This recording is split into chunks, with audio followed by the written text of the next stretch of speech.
Normalising the live podcast. Is this number 12, 13? 12, I think. 12. I mean, 12 or 13. Yeah, guys, we have got an absolutely awesome guest on for you today. Rob, do you want to tell us a little bit about the guest we've got today? Today's guest is Stephen Ward, a professional boxer from Northern Ireland. A quiet man, but he wasn't too quiet today. He talked a lot, and we enjoyed everything he said. It was very, very good. He's become more well known recently because he was the one who had the exhibition fight with Thor The Mountain from Game of Thrones, and we get into that fight a lot in today's podcast, which is good to hear. And it's good to hear kind of from obviously a behind the scenes point of view as well, isn't it, about what has been going on and how Thor's actually training as well. Yeah, got into a lot of good topics, talking about mental health as we usually do, and the mental health of a pro athlete like himself and his background in it, and of course the embarrassing story, which is always it's always a good thing. So we will cut into the podcast now, guys, so we hope you enjoy. How we doing, mate? You all right? All right, mate. How's it going? How's it going? All good. Yeah, I thought it was Bronson there, man. Like that mustache decided to grow in, dude. Quality. I got a bit bored in camp, mate, and was shaving my beard, and I thought, fuck it, I'll keep my mustache for a bit. Unreal. Stephen Ward. I'm Stephen Ward, professional boxer. Currently training for my next fight in Kazakhstan in just under 2 weeks. Some people know me for fighting the world's strongest man, Thor, the Man Mountain, ex-European, WBO European champion, but living the dream. One question, like Quiet Man, where'd that come from? Quiet Man. So my ring name, the Quiet Man, came from years ago, and as a kid I used to have like a wee flat cap, like a wee farmer, like a wee traveller flat cap, and I used to wear it all the time. And people that would have met me after talking a wee while, they'd say, "Oh yeah, I do a bit of boxing." I go, "Oh really? You wouldn't know you're a boxer?" I don't know if people have this mental image of, you know, tough lads only boxers, you know, slabbers. My dad used to say, "Oh, he's like John Wayne, the Quiet Man, out of the movie The Quiet Man," and it sort of stuck. Just as I got older, everyone used to call me the Quiet Man because I'm not a bit of a mouthpiece. I love boxing. I love fighting. I love punching people in the face and getting punched in the face. But I don't think you have to go about it and be an arsehole, you know. Yeah, that's quality. Like that. Definitely. And then further on from that, so next fight, 2 weeks. This is a pretty fast turnaround. I take it you got pretty fit for the Thor fight anyway. So do you just sort of carrying that on to Kazakhstan? Yeah. Well, you get a lot of fighters that don't sort of live the life. I think I'm not blowing smoke up my own nose, but I feel like I do. You know, I don't drink much. I try and keep myself in relative shape. I had that Thor exhibition. Even though it was an exhibition, it was only 3 rounds, you didn't want to embarrass yourself. You wanted to go in and put on a performance. So I trained for it, you know, just like a normal camp. It's a bloody quite a turnaround. You're just after fighting Thor as well, so it's a turnaround. Yeah. Do you know what? It's not ideal. I didn't get a lot of notice for this fight, to be honest. Boxing's hard at the minute. You know, people are struggling to get fights. And I came home and they offered me to fight Kokobayev. So, like, but Joe Blogs won't know who Kokobayev is. He's a phenomenal fighter. Like, in the amateurs, he was 2-time world champion. He was hopeful for the gold for the Olympics here in Tokyo. He's went pro, and they says they've offered you a fight. I thought, aye, why not? Let's do it. That was about just over 2 weeks ago. So we didn't have a long camp, but it is what it is, mate. Yeah. Better do that. Keep you on your toes as well. What way does it work then? Because obviously Dubai you can fight because their restrictions are quite low. Okay, Kazakhstan don't give a fuck, or what's the crack? No, I think it was the same as always. So what way to do is I fought on a sky bill, and you have to go and you have to isolate in the hotel. So you're not allowed to leave a hotel unless you're going to the gym, which is usually in the hotel. You have a COVID test, and you're in like Eddie Hearn's bubble. You're in a bubble. You don't mix when you go to the fights. The only people there are officials and referees. Everyone's COVID tested. No crowd. I think that's the way it's going to be Kazakhstan, because that's the way they've done a few shows lately. But I'm not 100% sure, mate. It's well weird, like, 'cause you can hear everyone, like, you can't hear the crowd, so you can hear people in the ring shouting at each other, and the actual punches connecting. It's so surreal, isn't it? You can hear as well, like you're saying, you can hear what the coaches are giving advice to. You know what type of advice you're getting. Because usually you never hear it. It's weird, mate. It feels like a glorified spar. Yeah, what was it? I was going to say, what's it like for you? Is it well different? Like, are you getting a pump from the crowd and stuff like that? There, are you one for getting a pump from the crowd? Every fighter is. It's like last night with Josh Warrington. It's a prime example. You know, Josh Warrington lost last night. He got stopped by Lara, and it was a big upset. The reason he didn't perform, I don't think, is he feeds off the crowd. He's a real crowd pleaser. He feeds off the environment, and it just didn't have it. It's weird. It's like a real stale feeling when you're in the ring. You know, you can hear. Obviously, I won't understand Russian, but you can hear like your opponent's coach telling them what to do. You know, you're like, then you're waiting for your opponent to do it, stuff like that. It's all mad. It's crap. I miss it. Like, I miss the crowd. I can imagine that, because like Josh Warrington, I'm from Leeds as well, so Josh Warrington being Leeds lad as well, he's like, when he's fighting, Leeds, that is a city centre, is absolutely booming. Like all the restaurants and bars are going mental and stuff, and it's like super crazy. So the fact that, like I say, he's not got that feeding off the crowd, and he hasn't got that environment of like being able to feed off the crowd is really kind of, I can imagine it's just a massive effect. And like I say, the way he comes out and the way he goes, it's just massively about marching on together, Leeds United style vibes. And I think we said, like, Josh is a crowd pleaser, and he's one of these lads that run off the crowd. And it's hard, it's hard at the minute, because like I had a fight with a fella called Liam Conroy, and it was a real bloody fight. You know, it was a hard fight, and it was in Ulster Hall, and it was the crowd that got me through it, like, to be honest. Yeah. Oh, nice. You know, crowd plays a big part. Yeah.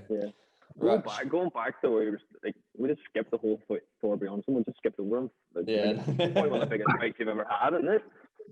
Oh, mate, that was mad. You know how it's mad. It's mad how it came about. I was in the house, and the management texted me and says, "Where are you?" And I said, "Belfast."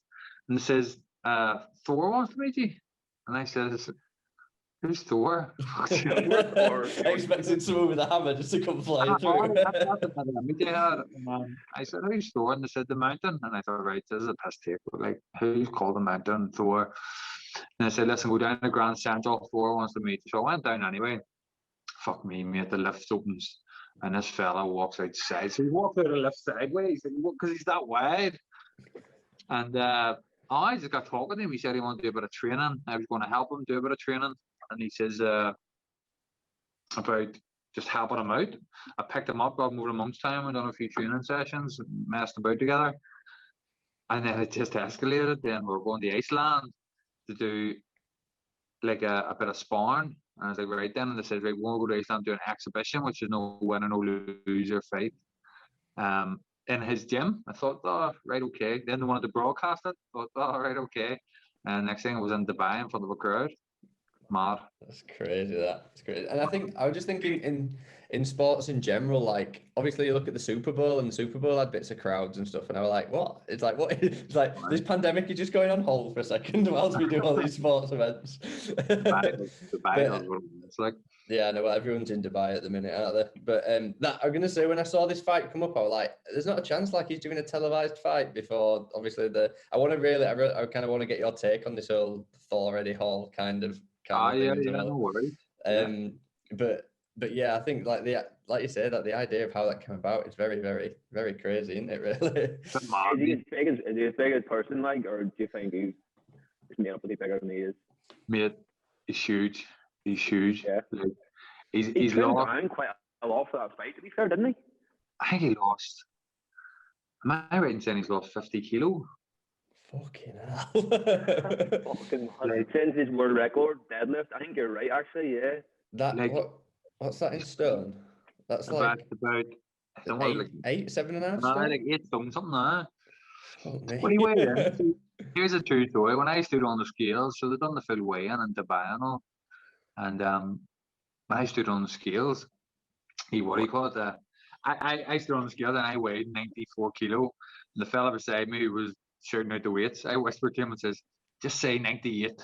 So, 98.6. I didn't even weigh 98 kilo.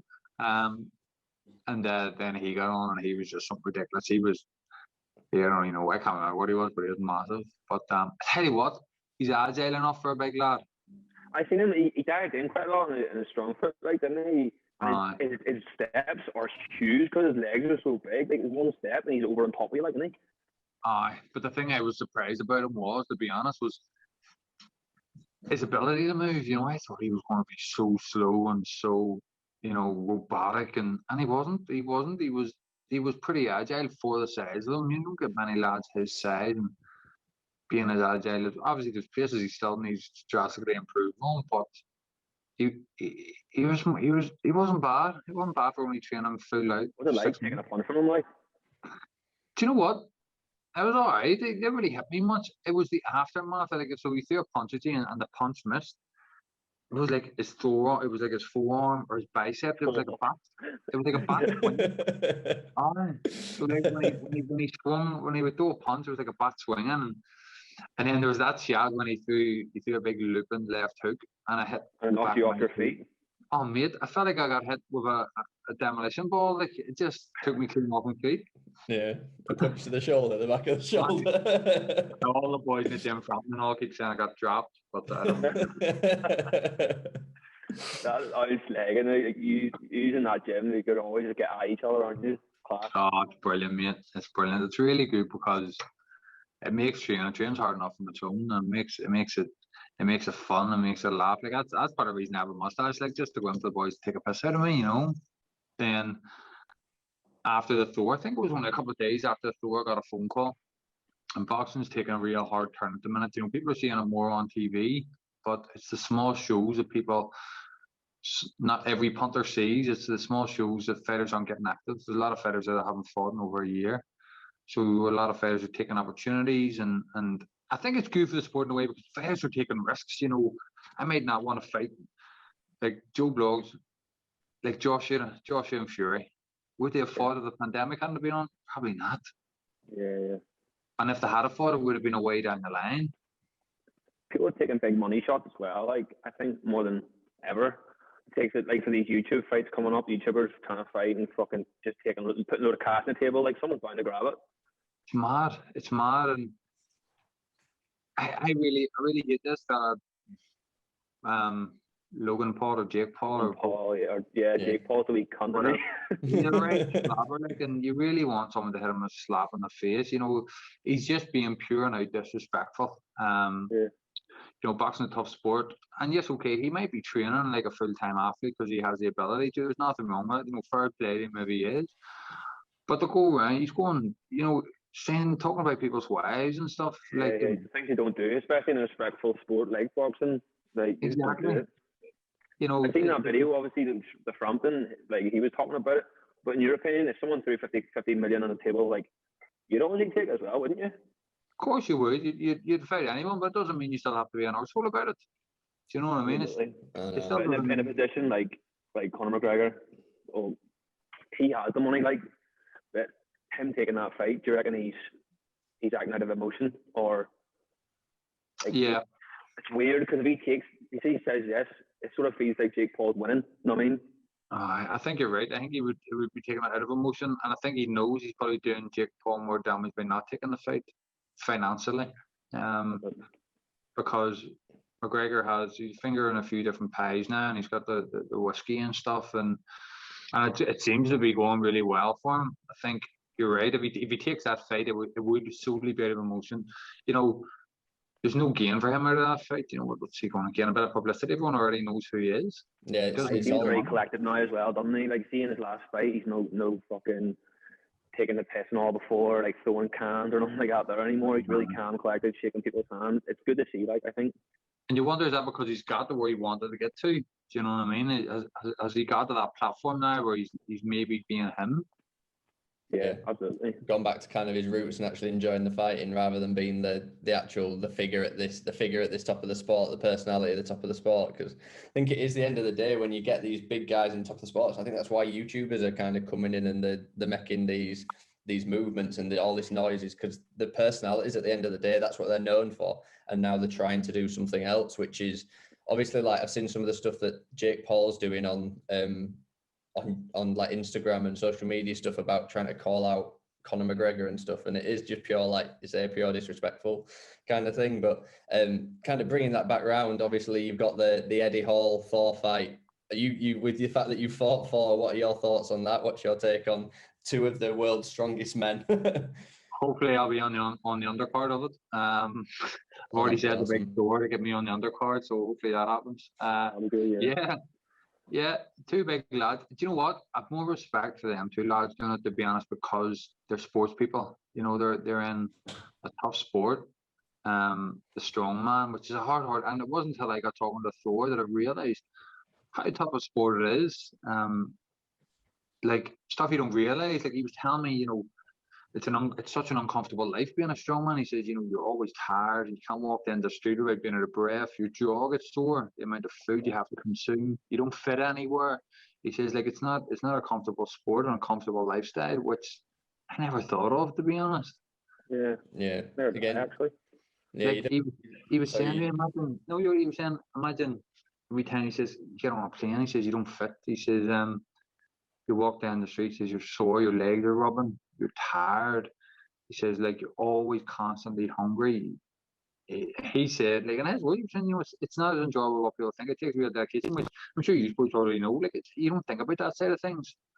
No, definitely. And I think I think that obviously CrossFit as a sport in itself has come from a lot of the principles of what strongman has. And it's like, because it's like, obviously it's like you're doing strongman based stuff, but in like a different element. Like you're testing the strength, the cardio, the way that people move. And if you look at the way that I know that in strongman, obviously you're moving a hell of a lot more weight, but again, it's about speed. It's about your strength. It's about how you're moving and making sure you're mobile and doing it as you can. Like the depth that some of them get to when they're picking up the Atlas stones, you're like, for the actual size of them, the way they can squat and their actual mobility is crazy. Like you don't see like powerlifters in a sense being able to do these kind of movements as well as them. And I think it's insane. Taking a leap from into boxing from strongman as well. Like, can you compare yourself? Like, if a boxer was going to go the opposite way, like it'd be impossible. Like, you just couldn't compete with them.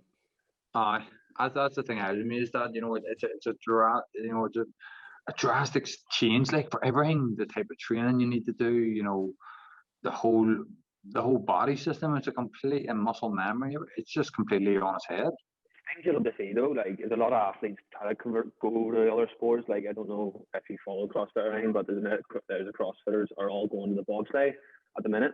So right. James Newbury, Tia Tomey works for this woman.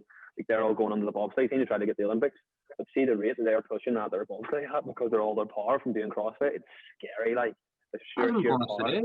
That's like, I know they're transferring the sport, but that's so late. It's literally the takeoff of the bobsleigh, isn't it?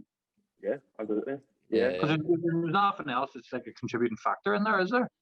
No, I think teamwork as well, because a lot of CrossFit has teamwork. If you do a team, I think it's to do with the obviously the power output. These people are, because they do the gymnastics background of things. They're quite light, but they're strong to their weight ratio.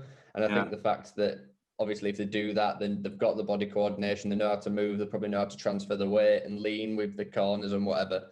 They'll make decent. Yeah, well, obviously they'll make decent athletes trying to spread through other branch through the other sports. It's cool to see. Yeah, if you weren't a boxer, what would you do? Probably sit and have a pint at the weekends in the house. If I wasn't a boxer, I loved rugby. So I used to play rugby. I like rugby. I'd like to play golf, but my dad didn't have enough money to put me into golf. So where is it you're from, by the way? I'm going to ask you. Newton. I'm a Carrick man myself. Oh, are you? Yeah. Sorry to hear that.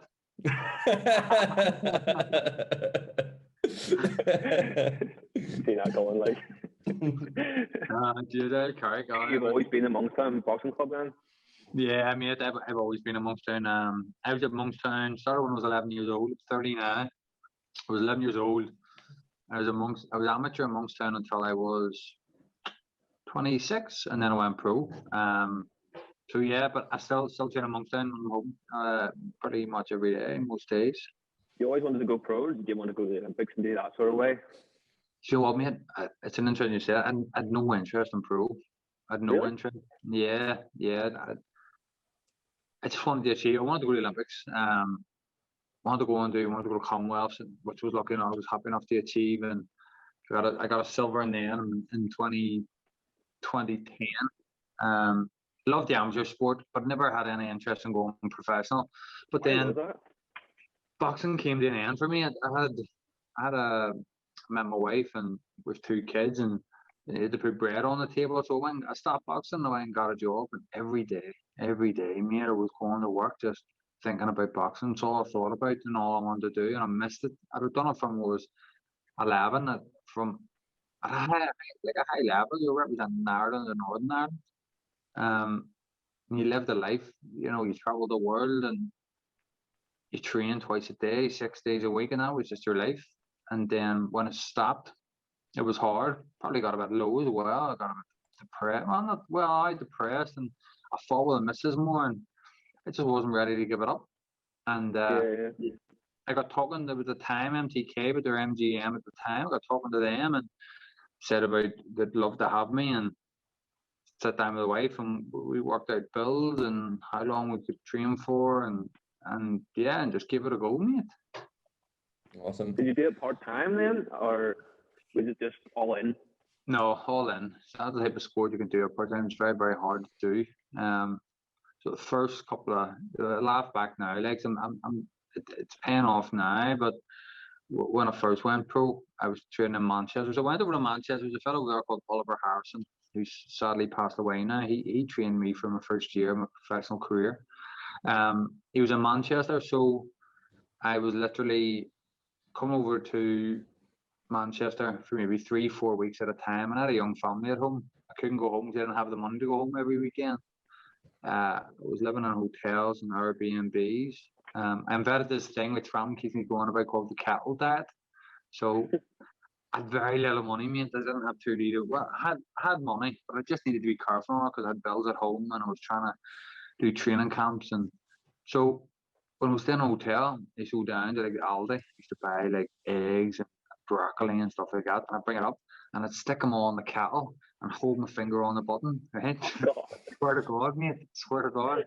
And I would make hard-boiled eggs in the kettle and boil my broccoli in the kettle, right? Then I would get like packs of like shredded aubergine and like open up a wee tiny corner of it, pour the boiling water in it, and then put it closed again to try and like heat it up a bit. Oh, mate, it was shit. Talk about the athlete's diet. That's what we're saying. I think I might bring a book out called The Kettle Diet. Mate, that's so well that. Yeah, so it's had its bumpy bits, but yeah, it's going well. And now, you know, in 2 weeks, just under 2 weeks' time, 2 weeks yesterday, I'm fighting one of the top amateurs in the world, in Kukabayev in Kazakhstan. It's a hard fight. I haven't had a lot of notice, but I'm bang up for it. I feel physically good, and I can't wait to get in there and punch him in the face. Nice. Well, one thing that we want to touch on, which I think is a massively kind of unrepresented thing in men in general, but I think in boxing it's become quite prevalent recently. You touched on it a little bit there, and I think there's 2 sides of this really. It's like probably some people that have got the fame too early, they end up leading into a bit of a depression, but then at the same time, like, how has boxing helped you with your kind of mental health and stuff as well, and what's your take on these on kind of mental health in boxing and stuff? I think mental health's important in any sport. I think it's good. Any sport's good for mental health. I think mental health, especially the current what's going on in the world, everyone gets ups and downs. The only thing is, I think a lot of men are too stupid enough to want to talk about it, not want to talk about it. Like, do you know what I mean? I think boxing's my drug. Like, boxing's my antidepressant. It's my fix. And when I don't have it, it affects me greatly. No, I have no shame in staying. I would tell anyone, you know, when I'm at home and I've no date lined up for a fight, or I'm not in the gym. Sometimes the wife turns around to me and tells me, "Look, listen, you need to go to the gym." I get in a bit of a turmoil and a bit cranky, and I think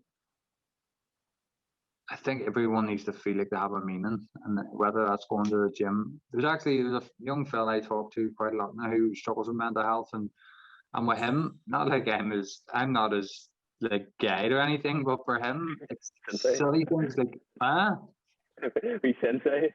I know, but then like I'll send him a message and be like, "Well, mate, how's things?" He's like, "Oh yeah, good."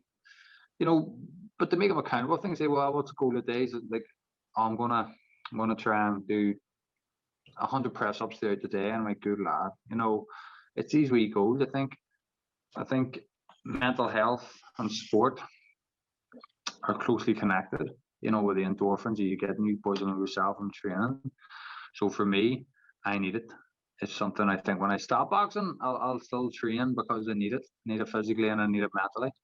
Yeah, I think that was one of my. That was actually one of my questions I was going to lead on to there, saying about these boxers ever think about when they finish, like what they're going to do, because obviously people dedicate their whole lives to the one sport, and then after, when they can't, there's going to be a time when they physically can't fight anymore.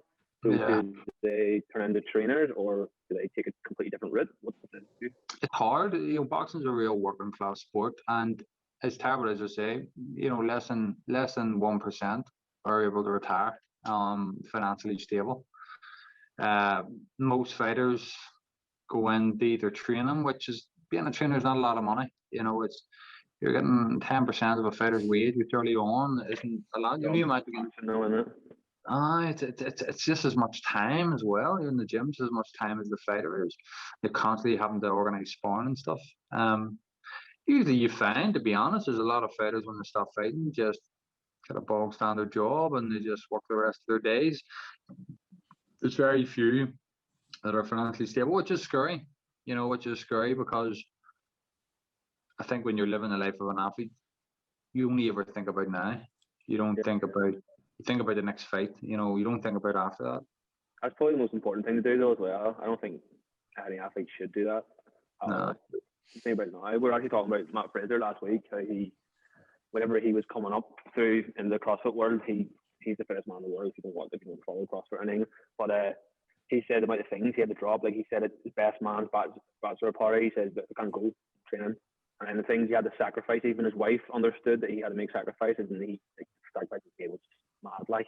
But he got them where he is now, and a lot of people don't understand that.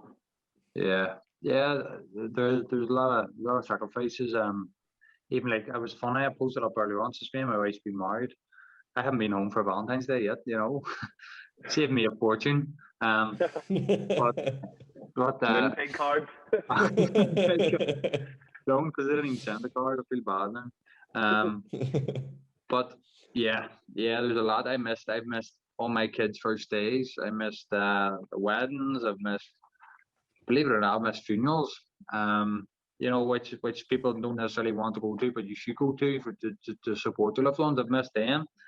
I've missed everything, mate. I've missed everything. Well, my youngest, when she was born, she was in hospital quite a lot and stuff. And in the first 10 weeks of her life, I was only home for 2 of them. And she was only born, like, you know, so I was coming home to a baby who I didn't know at times. And, you know, but it's my own child. It's mad, but it's the addiction of hoping that it pays off for them. Bob, look, listen, any sportsman, whether it's in yourselves or boxing, you know, you're selfish. Yeah, you know, and we've talked about this numerous times about how you have to be selfish in life to be able to get somewhere. And at the same time, and that's what the podcast is about, is normalizing life. Like people saying, "Oh, I want to be that, I want to be this, I want to be that," but are you willing to sacrifice so and so to get to there? Like, most people aren't. At the end of the day, most people aren't. But yeah, it's like you'd hear people say, like, a lot of the time, like, "Oh, I aspire to be like The Rock. The Rock's got it all. He's got it sorted." It's like, well, do you want to wake up at 4 o'clock every morning and train for 2 hours before even anyone else actually gets up? Do you actually want to like walk down the street and not be able to spend any time with your kids because everyone's coming up to you asking for signatures and stuff like that? And it's like, well, do you want to work 18 hours a day? And a lot of the time the answer to them questions are no. So it's like, well, why do you want his life then if you can't aspire to do anything like that he does? And I think a lot of people would say the same about kind of the boxing, like that boxing attitude and that athlete's persona, is that you're not willing to give up your Saturday nights with your mates going out to the pub. So you're not willing to take that kind of next step into becoming that professional athlete. And the sacrifices that you do need to make are massively important. But like you say, it's your why, it's where you want to be, it's what you want to do. Yeah, it's and the sacrifices are endless. Do you know what I mean? It's like they're endless. You know, it can be as simple as having a bar of chocolate. Do you know what I mean? You can't do it at times. And that's what I used to have a real resentment for rugby players, because I used to see them play like a game of rugby and they'd all be out painting like that night, and they were due to play maybe another rugby match next week. And I used to hate them for it, because we live like monks for 10, 12 weeks for a fight. You know, you don't do anything, you don't go anywhere, you don't see anyone. You know, you just train and go to bed and eat and sleep, and could be worse. Really important to have. Yeah, true. And no, I think it's really important. I'm sure you'll agree, to have a good circle around you for that sort of life as well, because people will understand that you have to make these sacrifices and you have to be selfish to progress. And I'm sure like your circle's phenomenal, like your wife, family, your friends, like Frampton and all Emmons, like. Every like you're saying there about, you know, mental health in sport. I'm very lucky where being in a gym, and I'm in an individual sport, but being in a gym, even having the coach, we all sort of cancel each other to a degree. You know when someone's having a shit day and someone's feeling a bit low, and you know, like even like today, you know, my wife, I'm on the video of my wife and my kids, and my wife she's the most amazing person in the world. You know, I think for the first couple of years we were together, I actually think since we've been together the past 2 with the lockdown, there's been only home more days than I've been away. Yes, she's the most amazing person to me. She's at home with 3 kids, you know, looking after them every day when I'm off trying to achieve my dream and do what I want to do. So having good people around you and realizing how they are. You get some arseholes too, like, but mainly good people. Yeah, well, we always say with Jamie Moore and Nigel Travis. I don't know if you follow, but our gym is just a great laugh, just a great crack. You know, every day it's just some laugh. Some great fighters came out of your gym as well. And at the minute you have Ian and Michaela Wallace as well, don't you? Yeah. But then over here in Manchester, you know, out of my gym with Jamie Moore and Nigel, who trained me as a pro, you have with Martin Murray for 5 times a world title, Rocky Fielding won a world title and fought Canelo. You have Frampton, you have Tommy Coyle, you know, you have Jack Catterall, who's on the after this George Taylor fight. He should be looking for a world title shot with the winner of it. You know, having all these people like that, it's class, mate. Yeah, you can't not grow when you're around people like that. Agree. Yeah. Well, we always say, don't you? It's like you're the average of the 5 people you spend the most time with, and obviously, when you get people like that around you, you've got a very good average to kind of live up to, haven't you? I just go myself. And I guess that's kind of almost, you've got to, when it comes to boxing and like say like martial arts, individual sports, you've got to have that time of like, you've got to be kind of safe in your own head, and you've got to be good and like sound in your own mind kind of thing, because obviously at the end of the day, obviously you've got a massive team around you. At the end of the day, you're the one that's in the ring, you're the one that's competing in the sense at the end of the day, even though you may feel like obviously you've got the support of your coaches, you've got the support of like your rehab team and everyone else around you, but at the end of the day it's you in the ring, isn't it? So that's you've got to kind of have that kind of sound mind in that there as well. And that's constantly worked on, like, you know what I mean? It's not just a T and D or that, you know, it's constantly, you know, like I've never done the CrossFit, so I don't know, but it's a strange feeling to walk the ring to fight another man for the first time.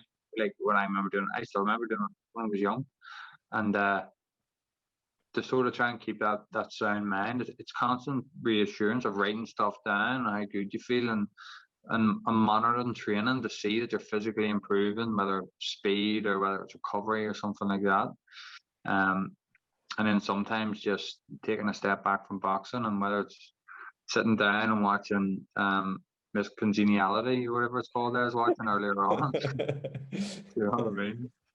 Yeah, it's just do you progressive overload. It seems any sport, like you're just progressively overloading, and eventually you'll.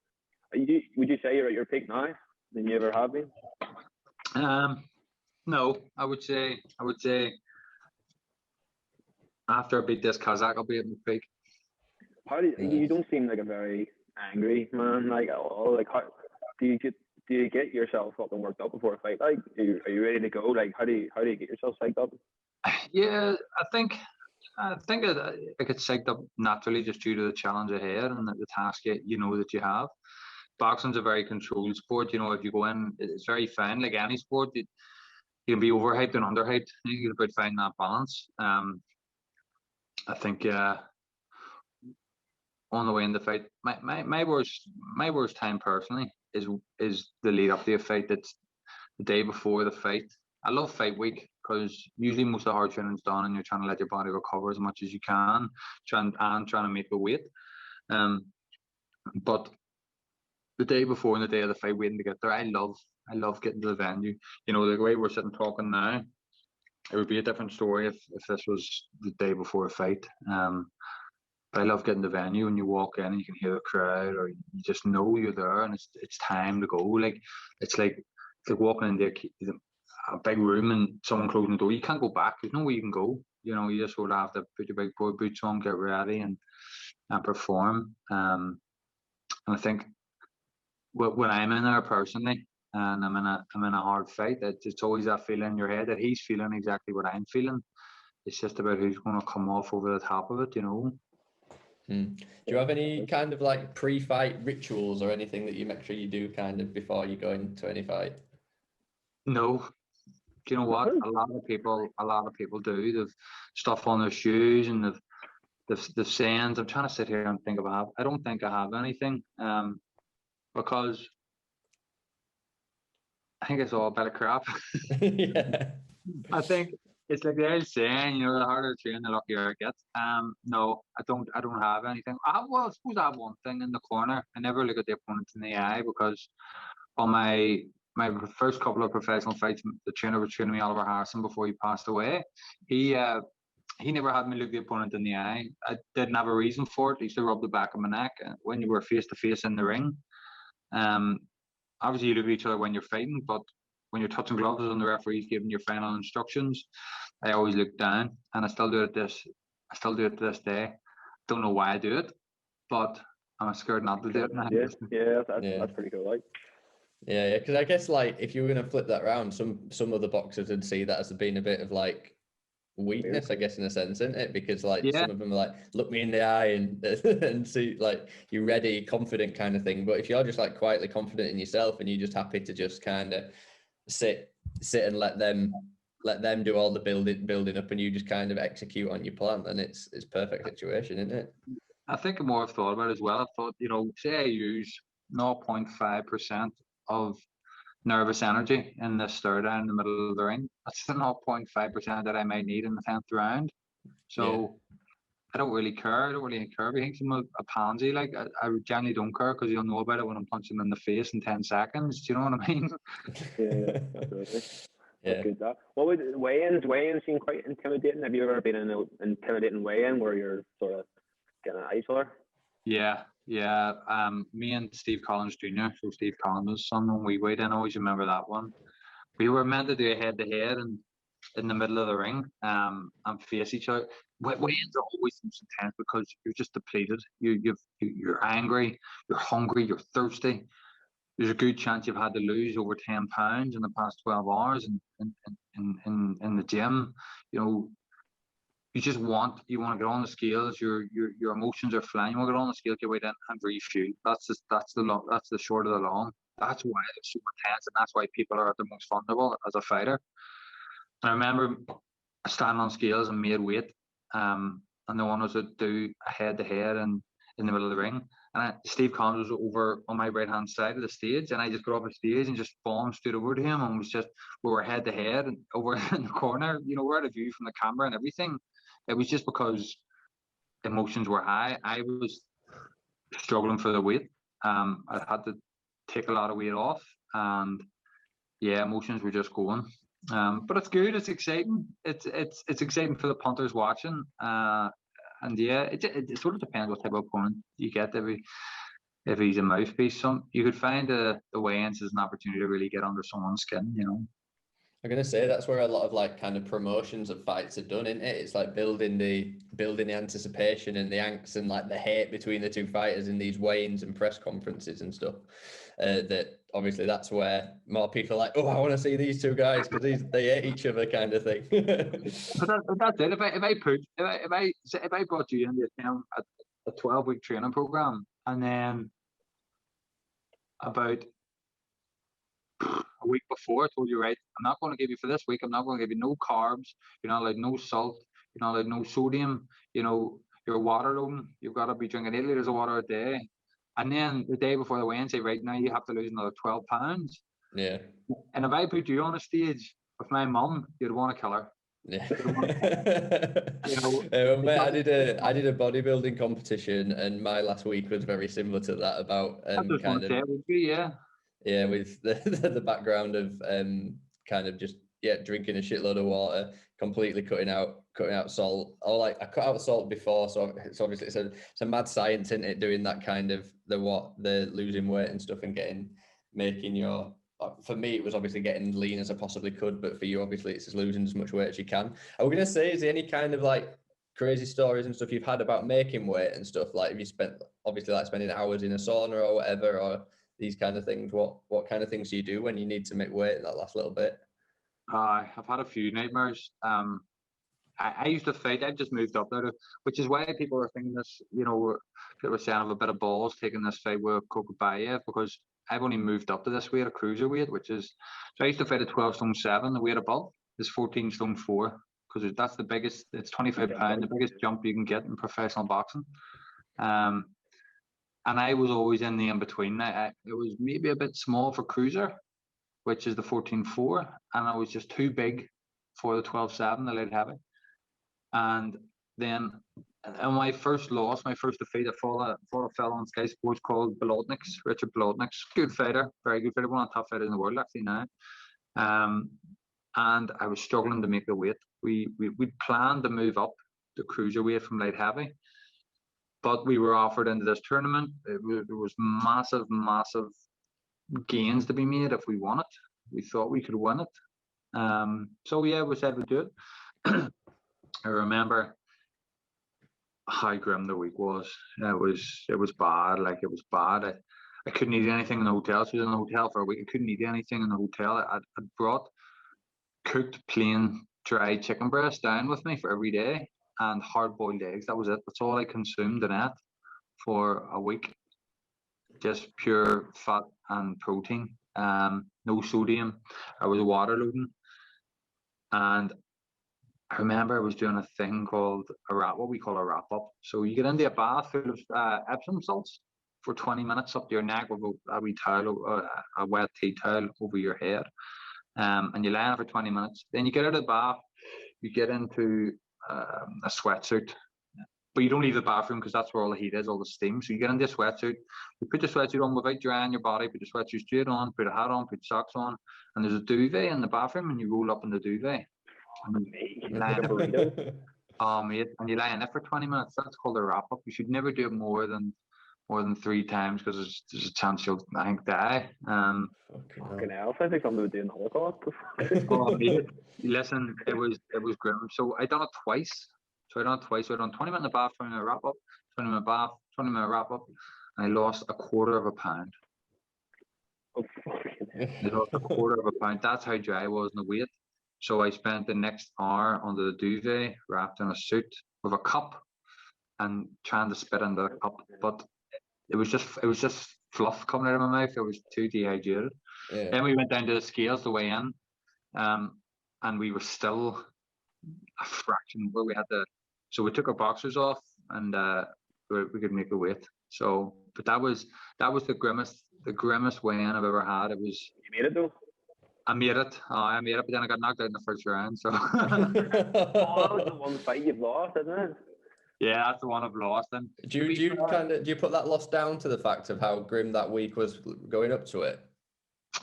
it's definitely a contributing factor. But even after I lost the fight, I didn't blame it. I congratulated Bolotniks. I was favourite for the fight. I congratulated Bolotniks, and he done nothing wrong. He did everything right. I got caught by a shot and just couldn't recover. It's almost like, if you imagine when you get hit in the ring and you get hit a good shot, it's like, do you remember when you're a kid, you used to spin around and round and round and round and round? It's exactly like that. So this is why you see people try to stand up and they fall over. It's exactly like that. So it's just, for me, I think a lot of it was down to dehydration and wasn't able to physically recover enough. And because I got hit in the face, which as well. What was the time frame between the weigh-in and the fight? About 26 hours. Fuck me. That's unbelievable, like. Yeah, so usually not now because it moves up to cruiserweight, but usually within 12 hours before the weigh-in, I probably would have shifted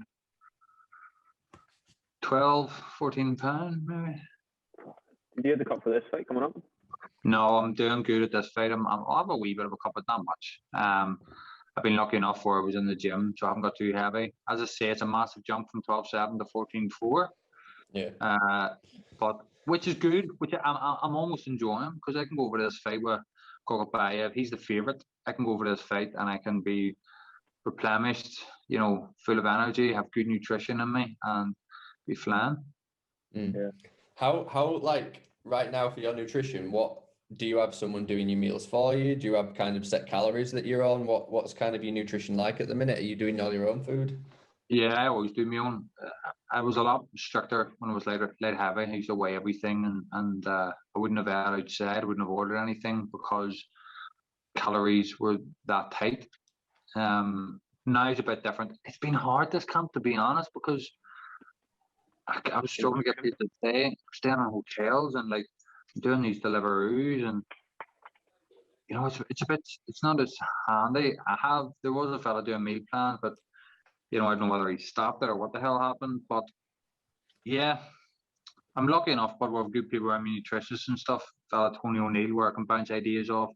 He can tell me the likes of food you can go into and keep a good balance. Like someone like Marcy's, he's able to refer me and like, you need to go in and buy this and that, and eat this for dinner and that for lunch, and so it's not bad. I think you always have to adapt, and that's just the way it is. Yeah, especially in this environment as well, like lockdown. It's crazy. What way that affected you, the lockdown? Do you know what? I loved lockdown for a while because it was a home with a family. So it was a bit of a bonus that way. Yeah.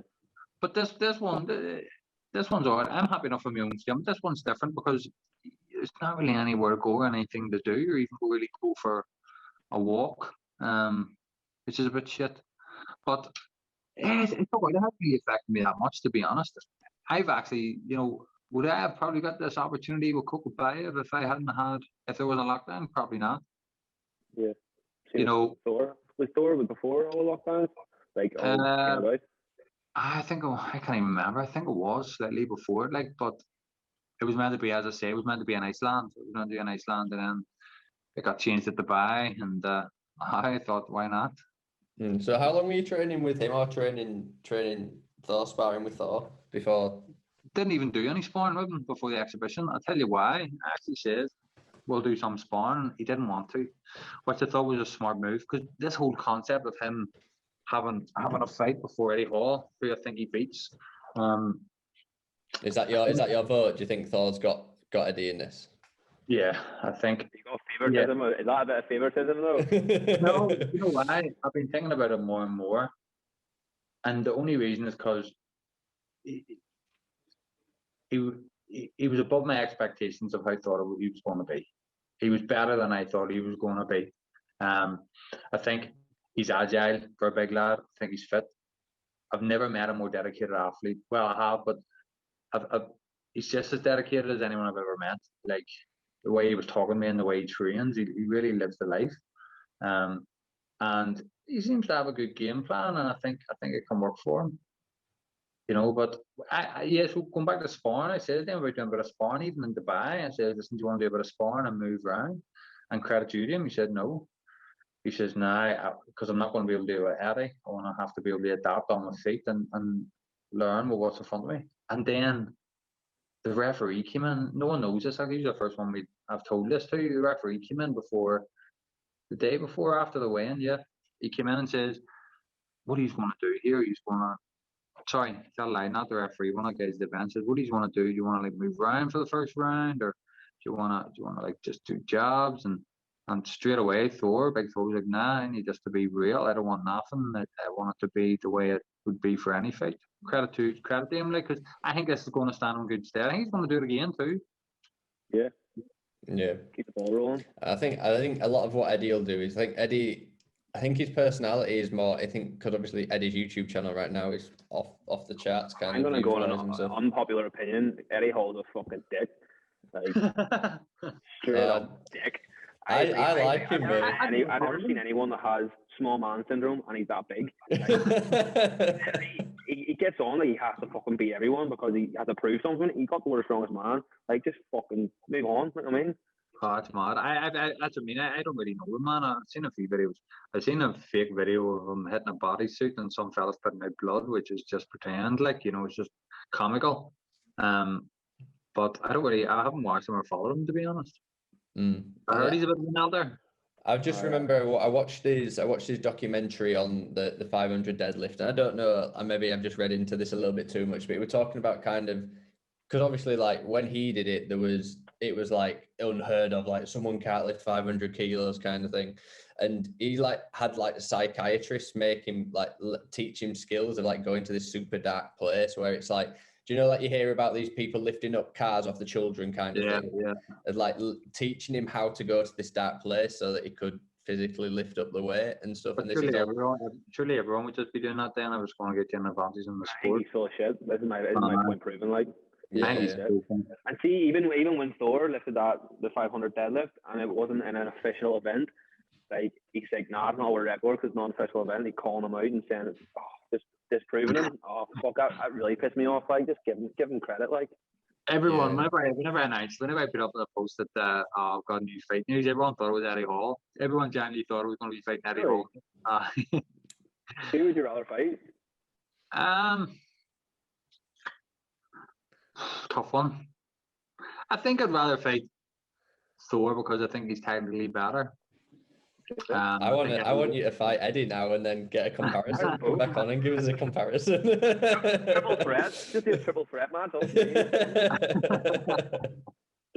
Let me get past Kokabaya first.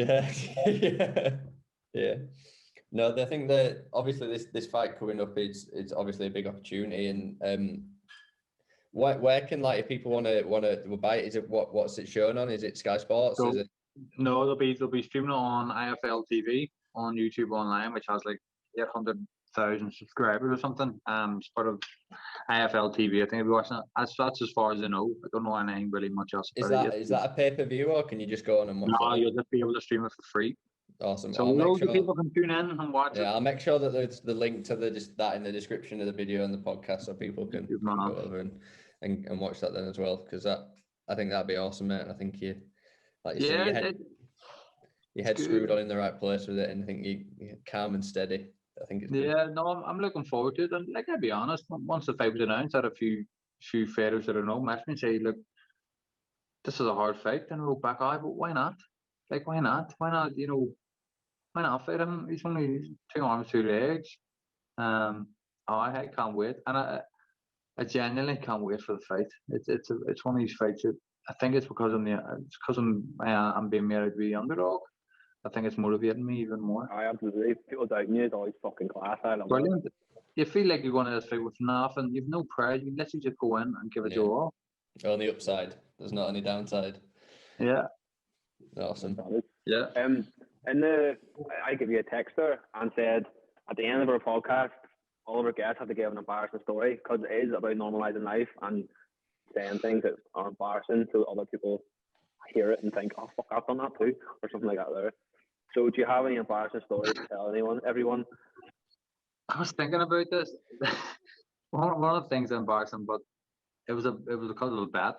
I don't know if this counts. So we were in Vegas for Frampton's fight, his fight there a couple of fights ago against, can't remember the fella's young lad's name. And we had a bet on, me and Frampton. So we were both up for Fight of the Year with the British Boxing Board. And we said, right, we'll have a bet. Whoever loses Fight of the Year has to make the other person's tea and coffee all camp, wash all their training gear, tidy up everywhere, and has to wear a t-shirt of the other person's choice. I said, right, okay. So we get to Vegas, and Frank comes in the night before the weigh-in.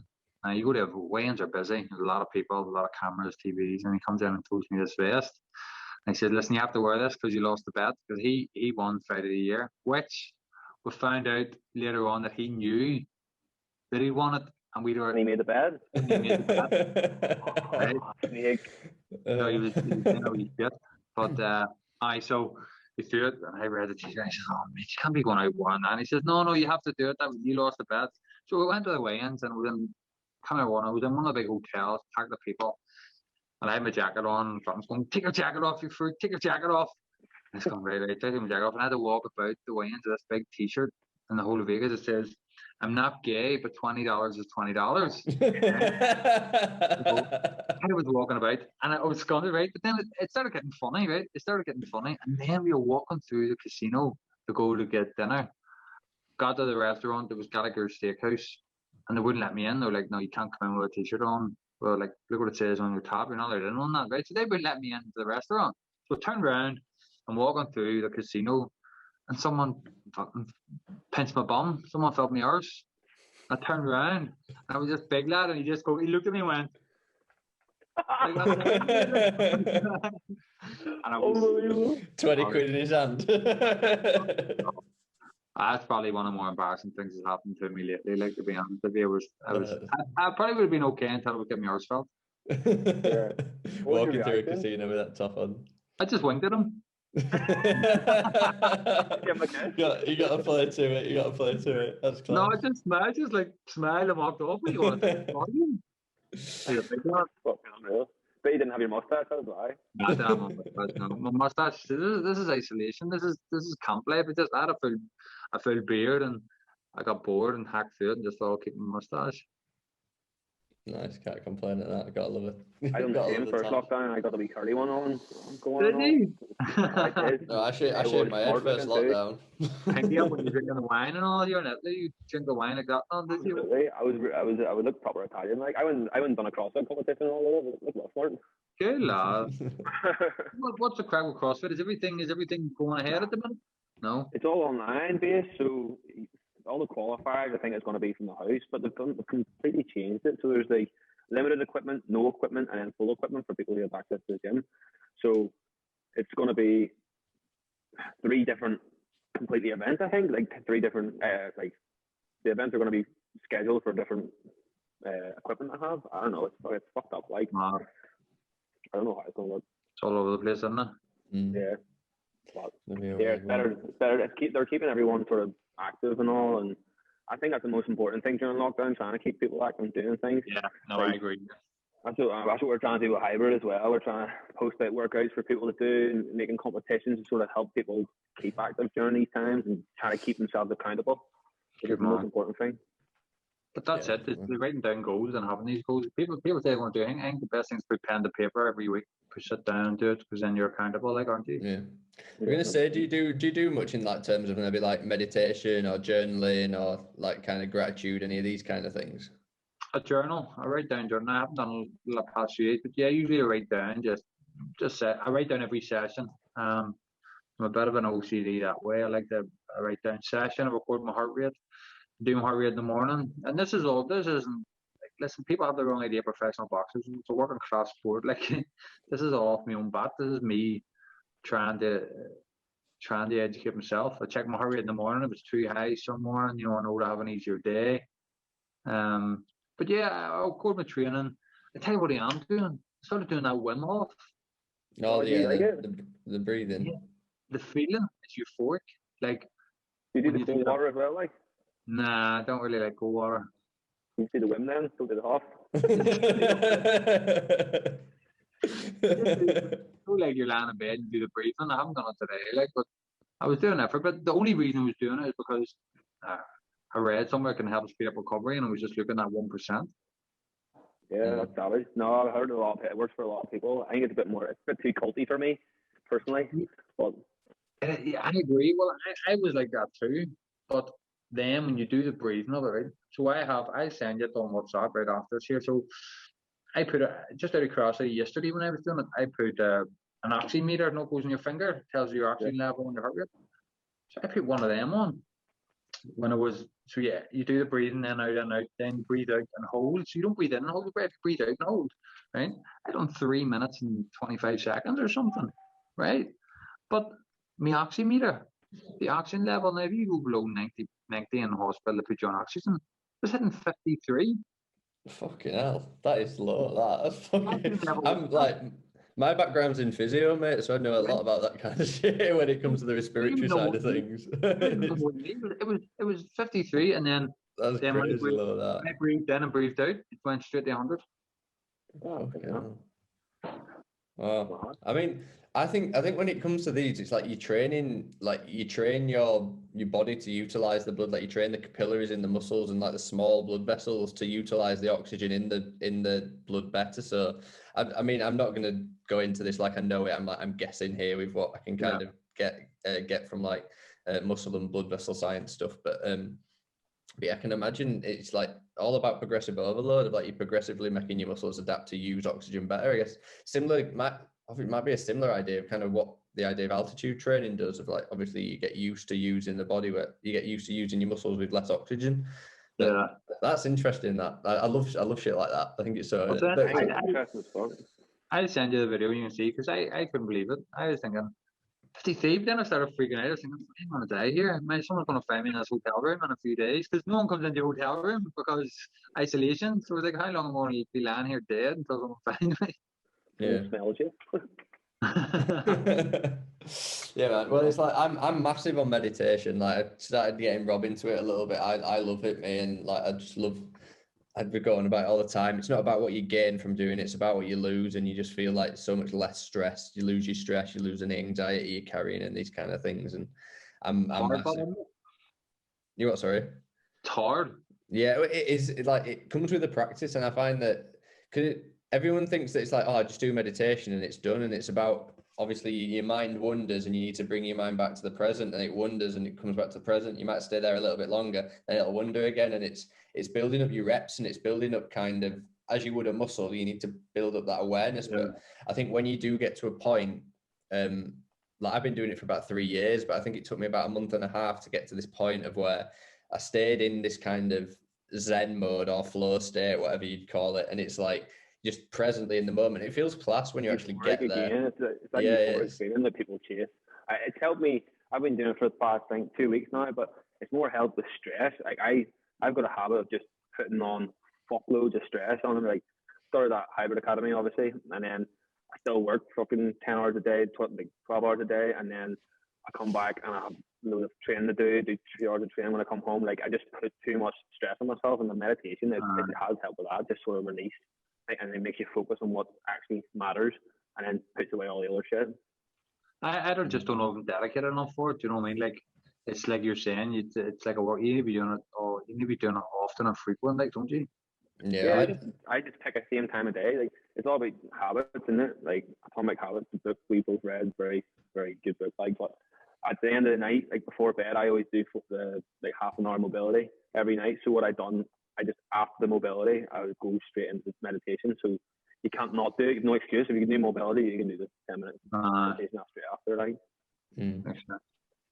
yeah, that's what we always say. It's adding on, as the book says, you add on little habits onto other little things. So if you do your stretching, then you just bang in your. I do it the opposite. I do it first thing in the morning, like wake up, do my yoga, and then as soon as I finish my yoga, I do my meditation. And I think it's good. But like my background being physio, I'm like mobility mad. Like if you move well through range of motion, your body's going to be in a good state. Like body biomechanics and that kind of thing is my forte. That's what you would hate fighters then. Yeah, I've got one of my clients called Jack Bateson, he was in Team GB, I think, but he's just left to go pro circuit before the whole lockdown situation, and he annoys me. His movement patterns and his posture is just like get your shoulders up and Boxers we're a nightmare for physios and biomechanics and stuff. I think it's just we all are. Once you're finished in the gym, you just run down to the bloody place. I couldn't be annoyed sitting and stretching for 20 minutes. Yeah, absolutely. No, it's hard, like I'm sure. Especially, and you said you're not dedicated. Like you go to the gym. How often do you train? Like what's your training time? We train twice a day, 6 days a week. For how long is the training session? 2 hours, an hour? Yeah. Usually in the morning, probably about 2 hours. Second session, probably about an hour and a half to 2 hours.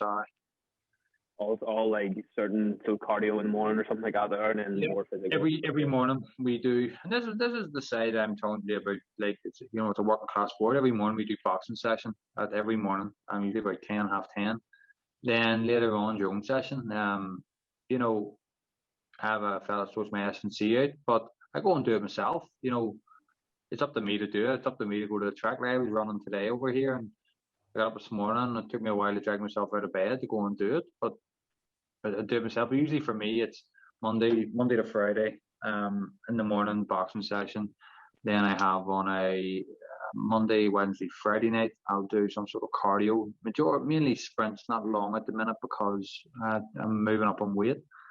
Then on a Tuesday, Thursday is S&C, and then on a Saturday, then I look to do like a nice cardio run, just nothing hard, very very easy, and then a Sunday off.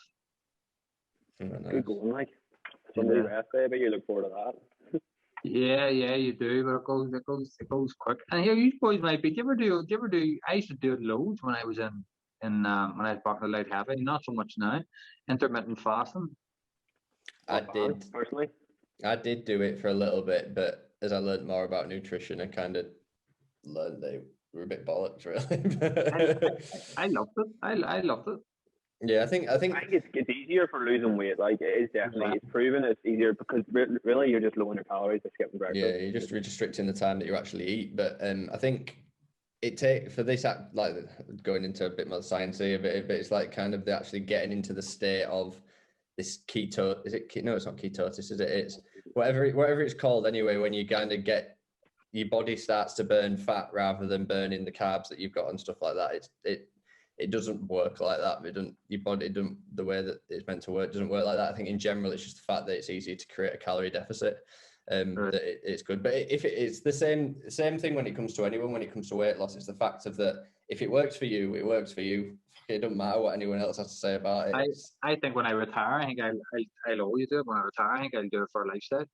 It's more better for like trying to maintain weight for sure. Like people who eat breakfast, that means you have to sort of, say if you're having 5 meals a day, if you skip breakfast, you're only having 4, so you're going to lose weight regardless, or keep in your maintenance calories. As soon as you have breakfast, you're going to fuck up the rest of your day. Yeah. So I agree. If you're not, but personally, I love breakfast. It's my favorite meal of the day, so I'm never going to skip it. I think it's just personal preference. Comes down to like. Yeah, true.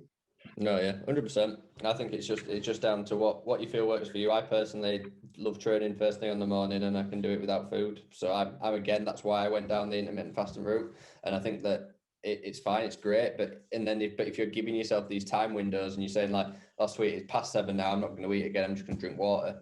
Then you're just restricting the amount of calories rather than going, I will have that meal. Then it's restricting that amount of calories. But it depends what your goals are, really. If your goals are to put on weight and you're trying to eat all this, you're trying to put on muscle or whatever, and you're trying to eat all this food within this certain window, you're going to restrict yourself and probably mess up your digestion a little bit as well. So it's.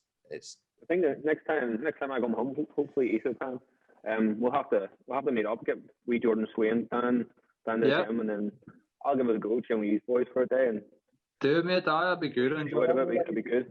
Get me alcohol. I'd love that. I'd like to see a difference, like between the different types of fitness, like CrossFit and the boxing, like because I love fitness, like I love absolutely killing myself in the gym. So I think it'll be a good weekend. Yeah, let's do it, mate. That sounds like a plan. Yeah, that'd be sick. And we can get Jordan Swain to document it, and we can post it in Hybrid and stuff. Do it, mate. Let's do it.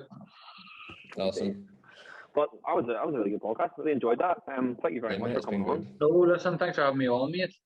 No, thank you very much. And if you can send us the stuff for the links and stuff for the fight and whatnot as well, we'll get them for everyone to watch it and stuff in the description as well, because I'll definitely be jumping on and watching. Yeah, we'll all be watching for sure, cheering you on. All right, mate. Good lad. All right. Thank you very much, mate. I appreciate it. Yeah, yes. Thank you, mate. It's been absolutely awesome. Thanks, mate. So that was Stephen Ward. What a podcast. Really enjoyed it. Great guy. Yeah, I'll have to go see him now whenever I come back. We'll get something sorted. We said it now, mate. Said it. Boxing crossover. Yeah. That sounds like a good video. A good vlog. That. But yeah, this podcast again sponsored by Hybrid Academy. Launched their hoodies and they're absolutely sick. Adam, do you agree?